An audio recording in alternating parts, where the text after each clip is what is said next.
খুব সুন্দর হলুদ।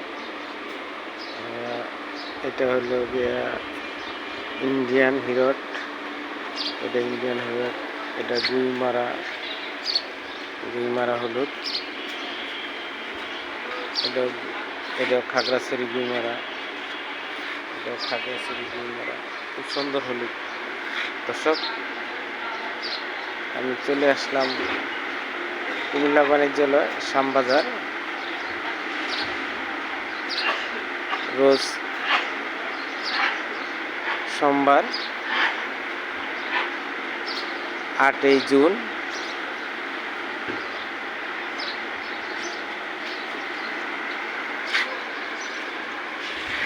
এটা হলো পঞ্চগড় কারেন্ট মরিচ, এটা বিক্রি হচ্ছে 290 টাকা থেকে।